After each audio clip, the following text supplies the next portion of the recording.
Daniel Mercer never believed in patterns. Not until the calls started. The first one came on a rainy Thursday night at exactly 11:41 p.m. Daniel was halfway through editing security footage in the back office of a small grocery store in Cleveland when his phone vibrated across the desk. Unknown number. He almost ignored it, almost hello. Static, then breathing slow, wet, like someone standing outside in freezing air. Daniel frowned. Who is this? A man whispered, she's going to disappear in 7 minutes. The call ended. Daniel stared at the screen for several seconds before laughing nervously. Probably a prank. He rubbed his tired eyes and went back to work. Exactly 6 minutes later, police sirens screamed past the store. Then another, and another. One of the cashiers looked up from a register. There's a fire across the street. Daniel stepped outside with everyone else. Rain hammered the pavement. Across the road, an apartment building burned orange against the night sky. People screamed from windows. Firefighters rushed inside. Daniel's stomach twisted when he saw paramedics carrying out a woman wrapped in a blanket. Dark hair, pink hoodie, the same woman he'd seen buying coffee in the store 20 minutes earlier. But she wasn't dead. She was missing. That was the weird part. The firefighters kept saying they never found her. Witnesses swore she came out. Security cameras showed she came out. But somehow she vanished between the building and the ambulance. No footprints, no surveillance footage, nothing. And Daniel couldn't stop hearing the voice from the call. She's going to disappear in 7 minutes. The second call came 3 nights later. 11:41 p.m. again. Daniel answered instantly this time. Who are you? The same breathing. Then the boy in the blue jacket. 4 minutes. Daniel shot up from his chair. Wait, the line disconnected. He ran outside into the freezing November wind. Cars hissed across wet streets. People moved normally. Nothing looked wrong. Then he spotted him, a kid, maybe 12 years old. Blue jacket, standing alone at a bus stop. Daniel sprinted across the street. Hey. The boy looked confused. Daniel reached him, breathing hard. You need to come with me. What? Please, just a city bus roared around the corner. Its headlights washed over them. And for half a second, Daniel saw someone sitting in the very back seat. A pale man, motionless, watching him. The bus passed between them. Just 1 second. That's all. When it cleared, the boy was gone, not hit. Not running, gone. Daniel spun in circles. The sidewalk was empty. No scream, no sound, nothing. The bus driver slammed the brakes and opened the doors. You okay, man? Daniel stumbled backward, heart hammering violently. The passengers stared at him, except the pale man in the back seat. He smiled and slowly lifted one finger to his lips, SHHH. Then the bus pulled away into the rain. Police didn't believe Daniel. Why would they? 2 disappearances tied to anonymous phone calls sounded insane. Detective Laura Bennett listened anyway. She was in her late 30s, sharp-eyed, exhausted-looking, and carried herself like someone who trusted evidence more than people. But even she looked disturbed after hearing Daniel describe the bus passenger. You said he looked familiar. Daniel nodded slowly. I swear I've seen him before. Where? I don't know. Laura leaned forward. What about the calls? Blocked numbers every time. Voice changer, no. Daniel swallowed. It sounded real. That night, Laura escorted him home. Before leaving, she paused at his apartment door. Lock everything. You think someone's targeting me. I think someone wants you scared. She hesitated. Or wants you watching. That sentence sat in Daniel's chest long after she left. Around 2:13 a.m., unable to sleep, he opened his laptop and searched local missing persons cases. Dozens appeared, but one photo froze his blood. A man missing since 1998. Pale skin, thin face, dead eyes. It was him, the man from the bus. Daniel clicked the article with shaking hands. Martin Vale declared legally dead in 2003 after disappearing from a psychiatric institution. Daniel's pulse pounded harder. There was no way. Then his phone rang 11:41 p.m. again. But the clock beside him said 2:14 a.m. For one impossible second, time itself flickered backward. Daniel answered carefully, static. Breathing. Then you looked him up. Daniel whispered, "Who are you?" The voice chuckled softly. "You already know." The apartment lights suddenly went out. Darkness swallowed everything. Then came footsteps. Not outside, inside. Slow creaks moved through the apartment hallway. Daniel grabbed a kitchen knife. "Who's there?" The footsteps stopped. Complete silence. Then knock, knock, knock. From inside his bedroom. Daniel backed away. Every instinct screamed at him to run. But another sound stopped him cold. A phone ringing. Inside the bedroom. Daniel stared at the closed door. The ringtone continued, 1 ring, 2, 3. Finally, trembling, he pushed the door open. The room was empty, but an old rotary phone sat on the bed. It wasn't his. It looked decades old. Still ringing. Daniel slowly lifted the receiver. A woman whispered, "Don't let him see your face." Click. The phone died, and suddenly every light in the apartment came back on. The rotary phone was gone. The next morning, Daniel showed Laura the missing person article. She went pale immediately. "I know this case." "You do." Martin Vale murdered 3 people in 1997. Daniel froze. What? He believed certain people were unfinished. Claimed they didn't belong in reality. Laura opened an old police file. Crime scene photos spilled across the desk. Every victim had the same expression. Terrified. And their eyes were completely black. Daniel's stomach turned. Laura continued quietly. After his arrest, he kept telling doctors someone was calling him too. Daniel whispered what happened to him. No one knows. The office suddenly went silent. Too silent. Laura looked toward the hallway. So did Daniel. Every detective in the station had stopped moving. Phones silent. Typing stopped. Conversations dead. Everyone stared toward the front entrance. A man stood there dripping wet from rain. Pale skin. Dark coat. Motionless. Martin Vale. Daniel's throat tightened. No, Laura reached for her gun. The man smiled slowly. Then every light in the station exploded. Glass burst everywhere. People screamed. Darkness flooded the room. Gunshots erupted. Daniel dropped behind a desk as chaos swallowed the station. Someone grabbed his arm. Laura, move. They ran through emergency hallways while alarms screamed overhead. But Daniel kept hearing something behind them. Footsteps slow, steady, never rushing, like he already knew he would catch them.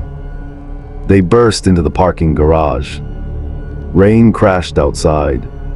Laura unlocked her car with shaking hands. Hurry. They jumped inside. Doors locked. Laura floored the gas. The garage exit appeared ahead, then suddenly, a figure stood directly in front of the car. Martin.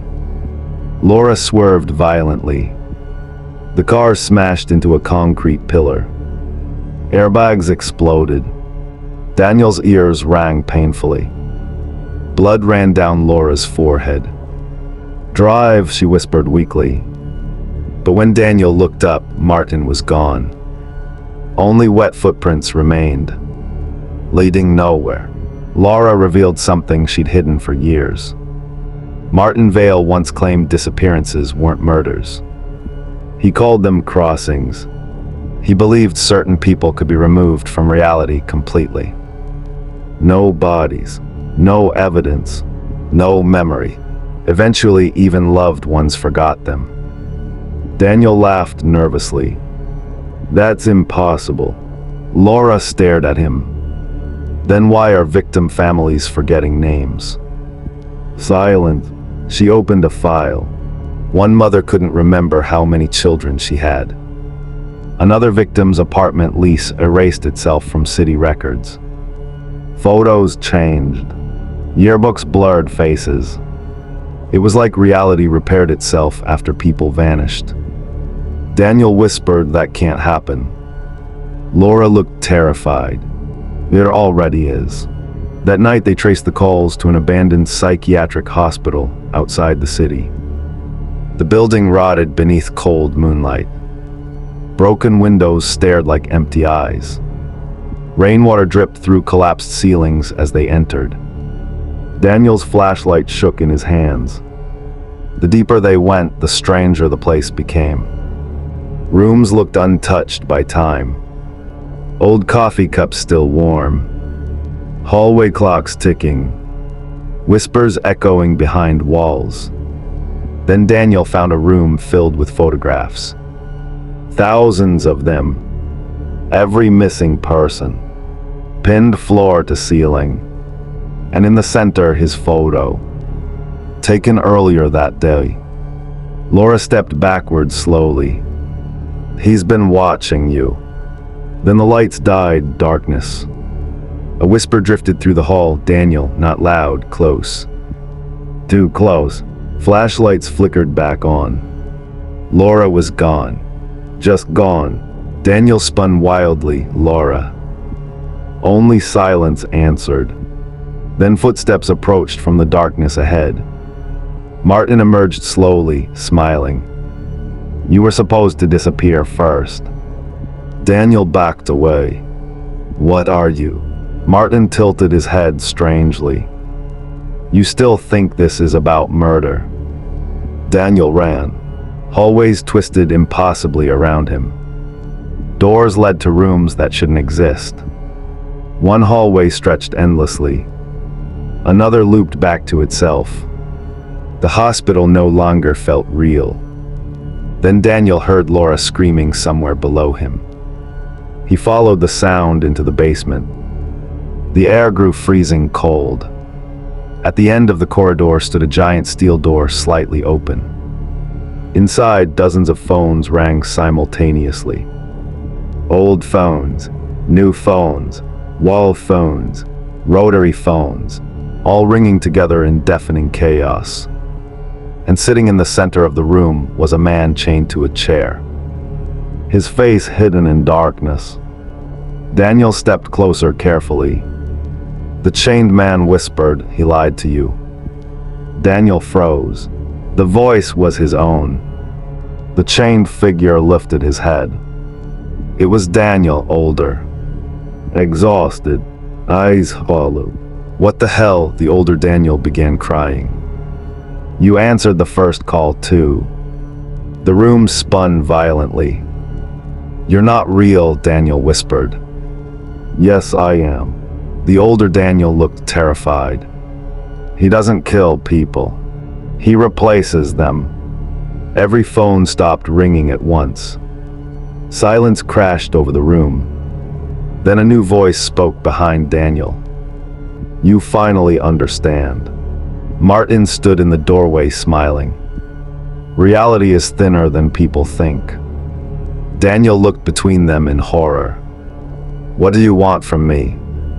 Martin's expression darkened. "You were never supposed to remember." Suddenly the older Daniel screamed, "Run." The steel door slammed shut. Lights exploded overhead. The room shook violently.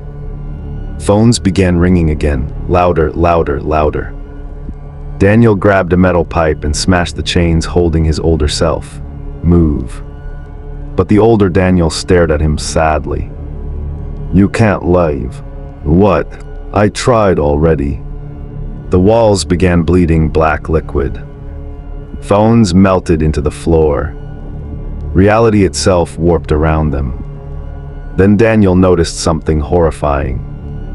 His older self had no reflection in the steel door. None. The older Daniel whispered, "You're becoming one of the missing now." Martin's laughter echoed through the basement. Daniel lunged for the door, locked. The room darkened further. His phone vibrated. Unknown number. With trembling hands, Daniel answered, static. Breathing. Then his own voice whispered, "She's going to disappear in 7 minutes. Laura." Daniel slammed the phone down and attacked the steel door desperately. Again, again, again. Finally, it burst open. The hallway outside was empty. The hospital silent. Too silent. Daniel ran upstairs screaming Laura's name. No answer. Then he found her flashlight lying alone in the corridor. Still warm, but Laura was gone. Only one thing remained beside the flashlight. A photograph, taken seconds earlier. Laura standing beside Daniel. But Daniel's face was blurred black. Like reality no longer recognized him. Suddenly every light in the hospital turned red. Alarms screamed, and over the speakers came Martin's voice, "Look behind you." Daniel turned slowly. At the end of the hallway stood dozens of people. Motionless, every missing victim. Watching him silently. The boy in the blue jacket. The woman from the fire. Hundreds more, all with black eyes. And among them, Laura. She stepped forward slowly. Expression empty. Then she whispered, "You should have ignored the first call." The crowd began walking toward him, slowly together. Daniel ran. The hospital warped around him like a nightmare. Doors disappeared. Floors stretched endlessly. The crowd kept following. Never running. Never stopping. And every few seconds his phone rang again. Again, again, again. Finally, Daniel burst through the front entrance into freezing rain. The hospital behind him went dark. Completely dark.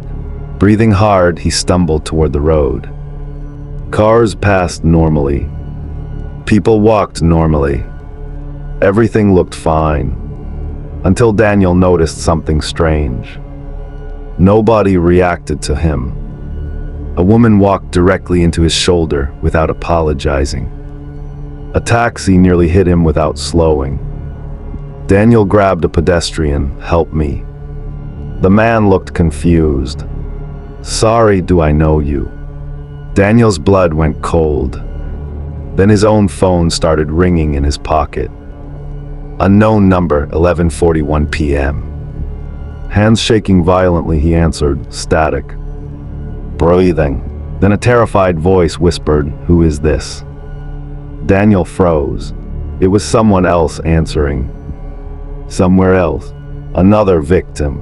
And before Daniel could speak, his own voice whispered into the line, "She's going to disappear in 7 minutes."